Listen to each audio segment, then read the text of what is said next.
What's up, guys? Welcome back to the Hall Crypto and Tech YouTube channel. Today we're going to go ahead and unbox a brand new Geodnet that I got from heliumdeploy.com. We're also going to deploy it on the roof as well. Also, we're going to be moving another DePin project, that Wingbits that I installed last week. We're going to go ahead and move it right next to the Geodnet on the roof. So a lot to do in this video. I'm excited to share it with you guys. Let's get into it.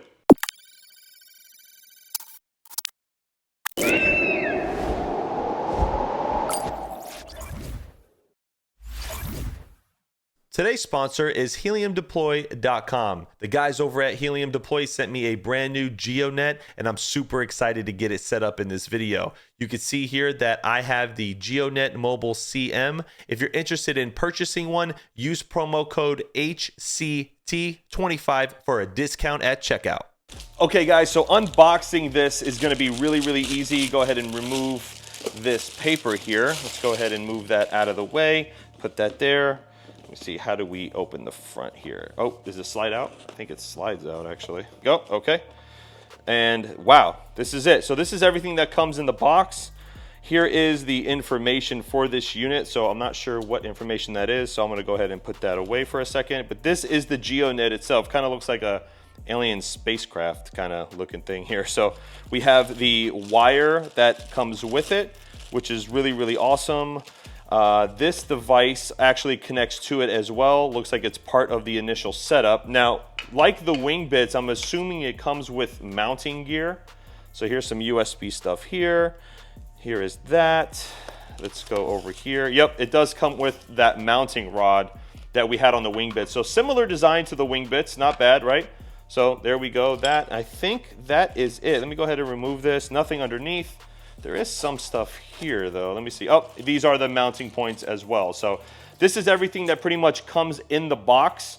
Good to go. So not bad. What I'm gonna do is I'm gonna mount this right with the Wingbits on that same device that I bought from Amazon. So excited to get this up. Looks pretty good. Looks like we have a long enough cable here. It's probably about 30 feet, maybe 40 feet. Not terrible. Yeah, so we'll go ahead and get this set up. Let's get to it. All right, so let's get outside here and see exactly what we're gonna do. So moving to the side of my house here, let's go to the side here. Okay, so right up here is the Wingbits device that we deployed the other day, remember? So this setup is completely awful. I'm gonna go ahead and remove all of this, and then what we're gonna do is we're gonna come over here to this side of my house, right? We're gonna come up here, and you see my Starlink up there? I'm not sure if you guys can see it, but we're gonna go ahead and mount it right up there. Now that's an additional like 10 feet from where that Wingbits is. So that's where we're gonna go ahead and do it. My boy Kevin is on his way here. He's gonna help me get into the attic and get it started. So let's get to it. All right, so we're back in the garage right now. Now you guys see how it was ran last time? Like, I don't like this at all. This has to be completely redone. Now I did make some modifications to the rack. I had to put this Netgear up here for the Starlink because it was not playing nice with the Ubiquiti. As you know, my Starlink is my backup internet currently. And yeah, so right now my desk is a mess. Everything's a mess. I'm redoing it, but I am clearing out the garage actually. I'm putting a lot of this stuff in a storage unit. As you can see, still got that little Lonely KS0 Pro there. Keeping that one just for nostalgic purposes only because I like the color. So yeah, we're gonna go ahead and move this and rewire it. It has to be redone. It's awful. So before we go outside and deploy, I'm gonna show you guys how to set this up. It's super easy. So what you're gonna do is you're gonna connect the antenna that comes in the box right over here to the Wi-Fi BT spot. You can go ahead and see it right there. Now, I didn't unbox the antenna originally. It was hiding all the way underneath here. So make sure you don't forget that. That's gonna be pretty important.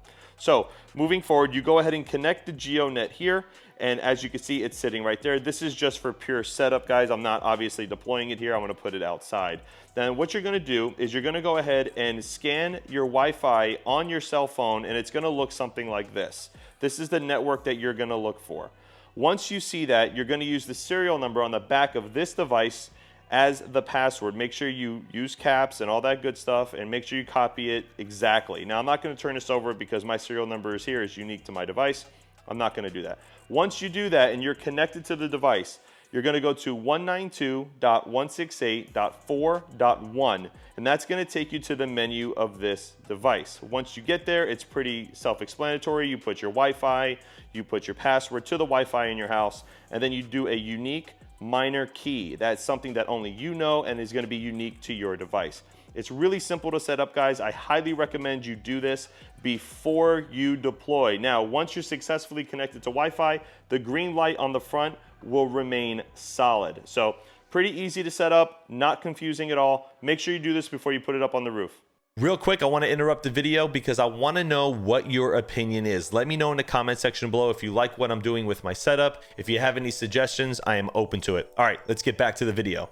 So my boy Kevin finally made it to the house, and we are going to pull the wire from the wing bits here that was terribly put together, and we are going to go put it in a new spot. We did seal the hole up there, as you can see, so I'll have this side of the house repainted. Kevin is going ahead and running the cable through now, and we're going to disconnect it from this mount and put it on the roof of the house next to the Starlink. So definitely need to do that. So it should stay programmed. I don't think it'll be a problem. We did get a new mount on Amazon, so we're gonna go ahead and use it.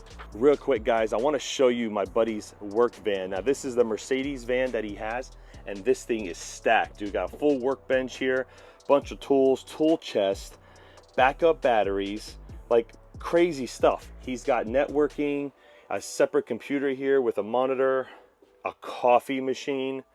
Dude, sick. He does all kind of low voltage work too, so he's got all the amenities and everything set up. He's also got solar and cameras on this thing. It's insane. He's got cameras around outside. Now, it is dark out, but I'll go ahead and try to show you if you could see it. He's got a camera there, and he's also got solar on top. So this is an awesome, awesome van. I wanted to show you guys this because I'm like, dude, I got to get this on video. All right, guys, in the attic we go again. So now that we're up here, Kevin is up here. Hold on, I gotta turn. He is over there. He's crawling to that space. So I gotta stay here and wait for him to throw me the cable so we can go ahead and run it down. So we have to run it all the way down over there. Drops down right there and then into the rack there. So we'll get that done now. Working at night, but appreciate Kevin coming late to help me out. What's up, Kev? What's going on? Working. That's it. All right, so it was a pretty easy feed to come through. All right, guys, so I realized my strong suit is not in my attic. I'm getting out of here. I'll be back. Don't worry. Kev, hang in there, buddy. Okay, so we finally got the Geodnet installed. One thing to note is that the cable is significantly less than the wing bits. It's about 10 feet shorter. So we finally got it connected. I'm gonna leave it up here in the attic, no big deal. And let's get downstairs and connect it to the Geodnet network. All right, we're back in the office. I changed my shirt. I was sweating like crazy, trying to get that Geodnet run through the attic with Kevin. But thanks again to my buddy Kevin, who's actually one of my neighbors. He's an awesome guy. He does a lot of that low voltage stuff for work, and he helped me out last minute. Dude, thank you so much. Right now, we're going to get into the setup of the Geodnet. Now, I'm not going to do a full setup on this. I'm going to put a link below to a tutorial, but honestly, guys, it is an easy setup. Let's check out the website and look at some of the things about Geodnet that you may have not known. Okay, so here's the Geodnet website. Now, I'm not going to go through the whole thing because there's a lot of research on Geodnet. It's been out for a couple years. You can look up more in-depth details right on their website. I'll put a link below in the description. But what they essentially do is contribute RTK data. Now, I had to actually look up what RTK meant, and it stands for real-time kinematic or kinematic data. So it's a type of global navigation satellite system technique, or GNSS, that gets right down to the centimeter level of accuracy. It uses a decentralized RTK network to provide high precision GPS and GNSS correction. So it's correcting what GPS is getting wrong. It's actually really cool. So Geodnet leverages RTK to provide a decentralized and cost-effective solution for global positioning. They offer a network of reference stations that provide real-time correction to GNSS data, enabling precision for various applications like autonomous vehicles, precision agriculture, and surveying. how important would this be, like when we reach a level of autonomy in our cars where most of us just drive on the highway in like FSD or, you know, autopilot like Tesla has, right? Which is actually not too far behind. I mean, we're probably about 5 to 10 years from that actually being really safe for people to use, and we need very accurate data. So the real-time use case on that alone is so important for this project. I mean, dude, I am all for DePin projects, especially blockchain projects with real world use case. So you guys have heard me talk about that before. I think it's great what Geodnet is doing. I'm excited to finally have one. Thanks again to my sponsor, Helium Deploy. It's great. So setting up the Geodnet is very easy. Go to console.geodnet.com, create an account, link a wallet. It's very simple. Now I'm using MetaMask. That's what they recommend. So make sure you do that, follow the instructions. You can go here to mine. You can hit add new miner and you just put the serial number and you're good to go. You can see mine is here. However, it's going to take a couple of days for the Geodnet to register the network. So I'm waiting to see what exactly is going to happen with that. So very simple setup, nothing crazy. You can go to the map here, scroll out, and you can go ahead and look at where all the Geodnets are. Looks like we're in Europe here. We can move over to the United States where I'm at here in Florida, and it looks like we have a lot of Geonets spread around. You should definitely check your area before you do this, or you even consider purchasing one of these guys. It's not like Wingbits where it's one per hex. There can be multiple per hex.